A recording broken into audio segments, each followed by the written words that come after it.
Good evening. Thank you so much for coming to my humble home. I've been incredibly bored. Don't even get me started on Dolores. She has been spiteful.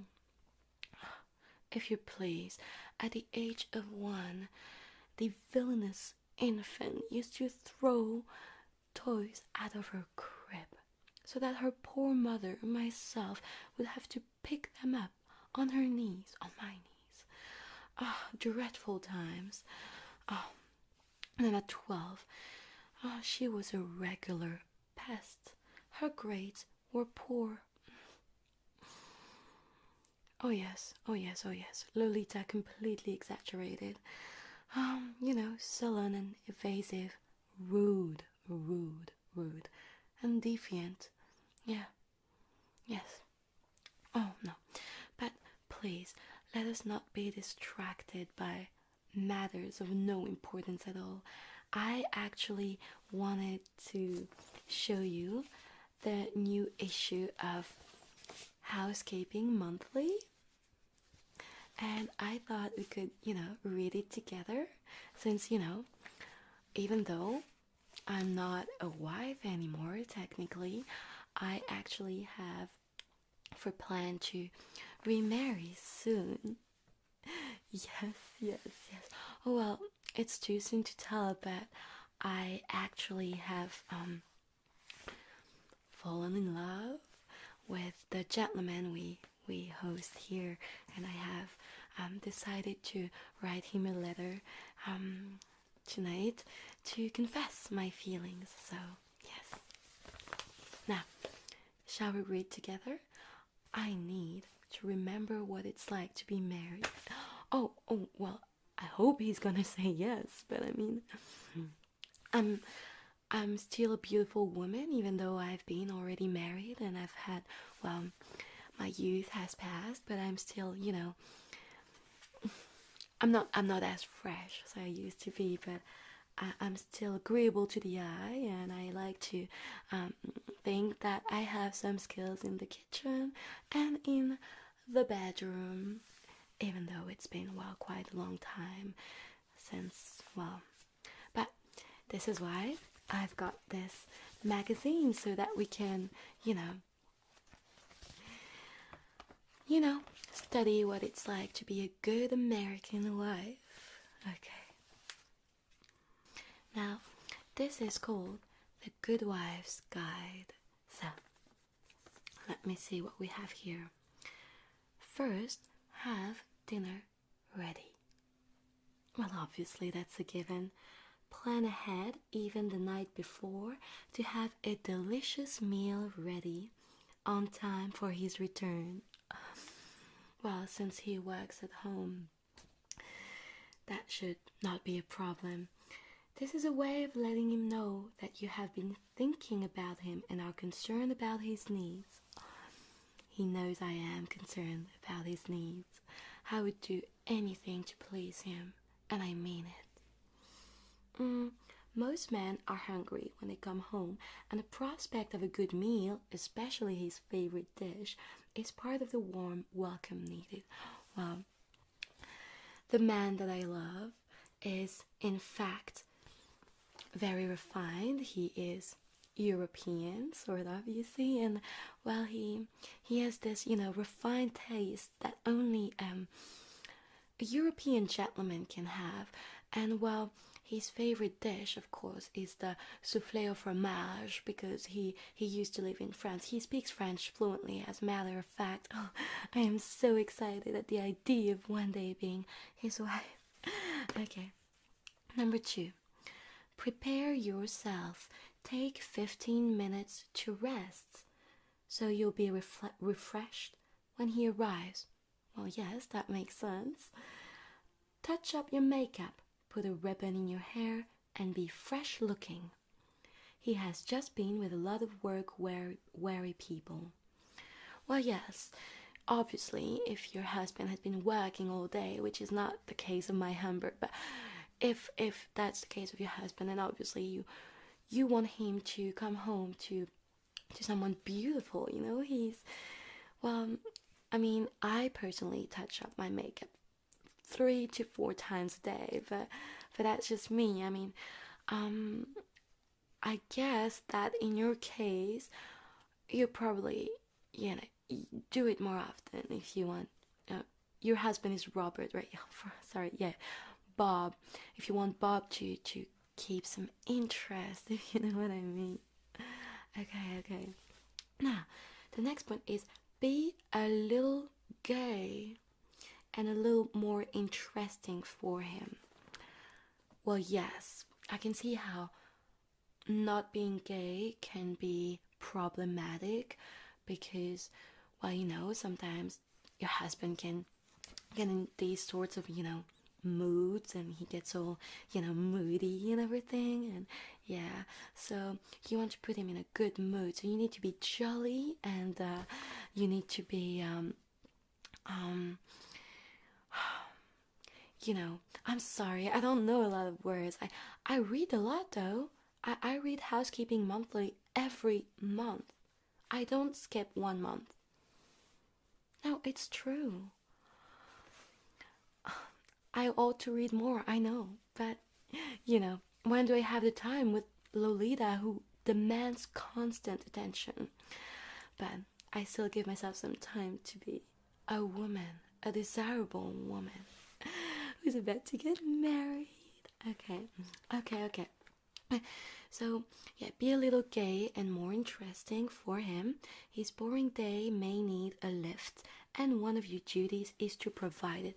I wholeheartedly agree with that point. It is our duty to make our husband happy. It is our duty to ensure his happiness. It is our duty to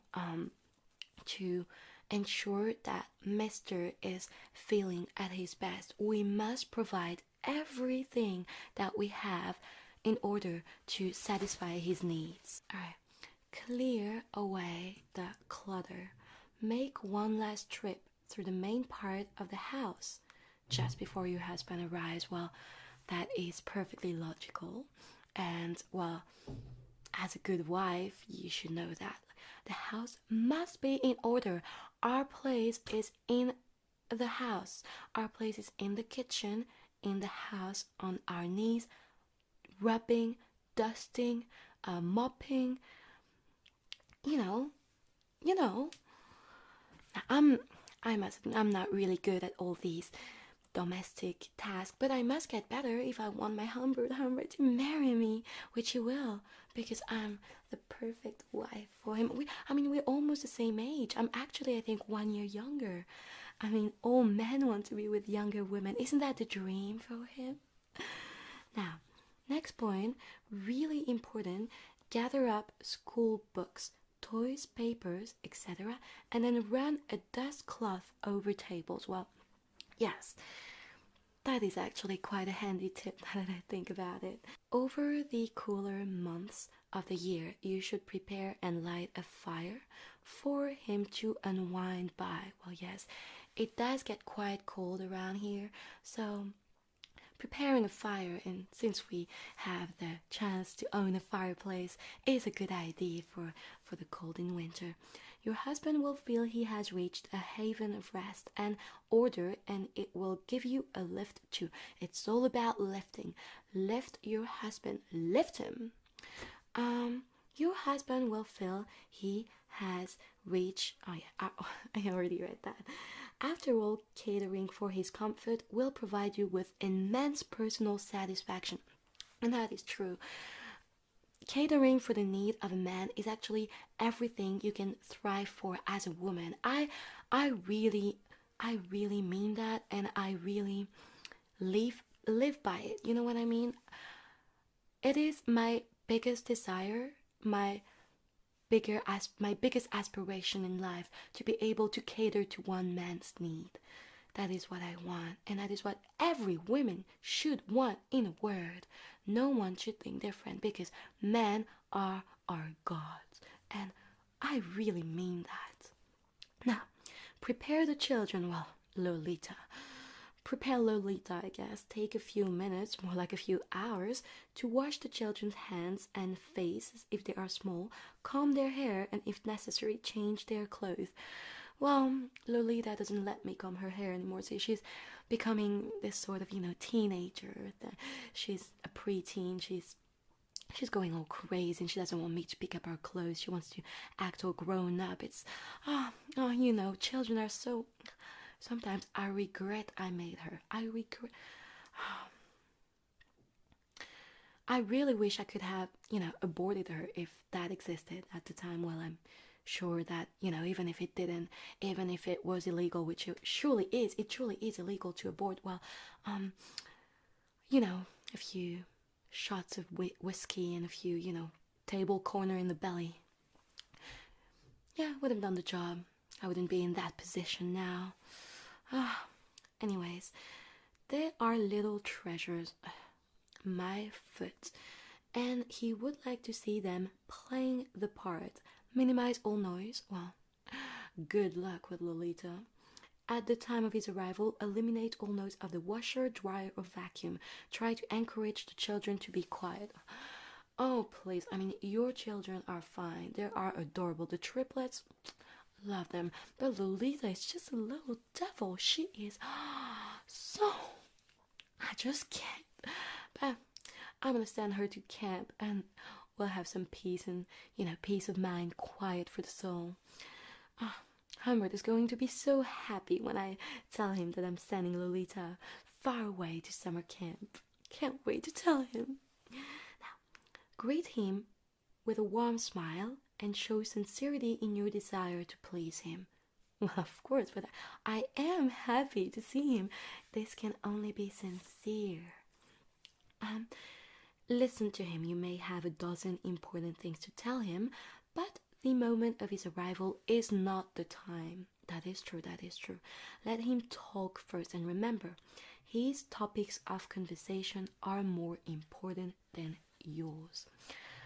Well, yes, I mean, Humbert is, I don't know about Bob, your husband is, he's dull, but my Humbert, my husband to be, well, he's so intelligent. He's an intellectual, you see. He was, he received some sort of, he received the highest education.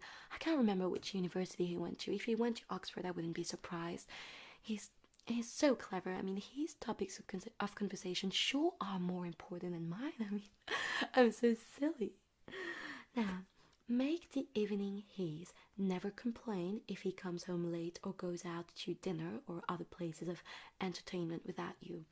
Well, that's not Humber's style. He's always home. He barely leaves it. It's like I'm a magnet and he can't leave me alone. Let him, no, wait, yeah. Instead, try to understand his word of strain and pressure and his very real need to be at home and relax. Well, I understand that. I am a woman of this world, you see. Even though I have never worked a day in my life, I know what it's like to come home and be tired from, all the shopping and, all the noise from the streets. And, you just want to relax and you want to eat a good meal, a good souffle au fromage. I know all that. Now, your goal, try to make sure your home is a place of peace, order and tranquility where your husband can renew himself in body and spirit. Well, that is just stating the obvious. Now, don't greet him with complaints and problems. Well, I did have this problem with my previous husband. I was always complaining. I mean, but he was so, I couldn't bear him. But anyways, make him comfortable. Have him lean back in a comfortable chair or have him lie down in the bedroom. I can't wait for him to lie down on the bed and I would come to him and give him like a martini or something, with my apron, being a good wife for my Humbert. I can't wait. Now, next. Oh yes, have a cool or warm drink ready for him. Well, yes, I'll have some tea. I know he loves tea. I'm so British of him. Then, arrange his pillow and offer to take off his shoes. Well, that's a given as well. I can't wait. When will I have the opportunity to take off his shoes? I can't wait. Then, speaking a low, soothing, and pleasant voice, well, that is my usual voice. I mean, it can't get lower than that. And don't ask him any questions about his action or question his judgment or integrity. Remember, he is the master of the house, and as such will always exercise his will with fairness and truthfulness. You have no right to question him. A good wife always knows her place. Wow, that is true indeed. A good wife always knows her place. I strive to be a good wife. I can't wait. I'm sorry, I must be boring with my excitement and you stuck in your dull marriage. It's been like 30 years you've been together? We're not getting any younger. And I'm given the opportunity to have a second honeymoon and, the excitement that all newlyweds feel in their early 20s. I'm like, how old am I now? Well, still young enough to, have another go at it. So I am actually going to write a little letter for him, a love letter, if you will. I find it absolutely romantic, and I would dread to tell him right away, face to face, how I feel. That is just not my style. I am a woman of this century, and I am shy and reserved, and I have mannerisms. Is that how you say it? And I have class, and I just cannot pour my heart. I just cannot confess face to face. So I'm gonna use my quills and write him the most beautiful, passionate letter he's ever had. Sorry. Now, how do you like these? Oh yeah, and I write quite well. Now, do you wanna see? Okay. This is a confession. I love you. Last Sunday in church, bet you refused to come to see our beautiful new windows. Only last Sunday, my dear one, when I asked the Lord what to do about it, I was told to act as I am acting now. You see, there is no alternative. I have loved you from the minute I saw you. I am a passionate and lonely woman, and you are the love of my life. Now, my dearest, mon cher monsieur, you have read this. Now you know. So will you please at once pack and leave?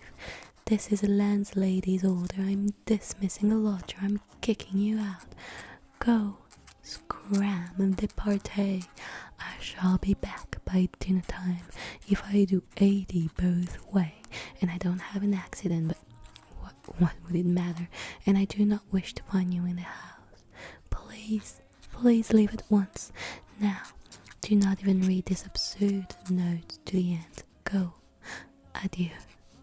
This situation, Sherry, is quite simple.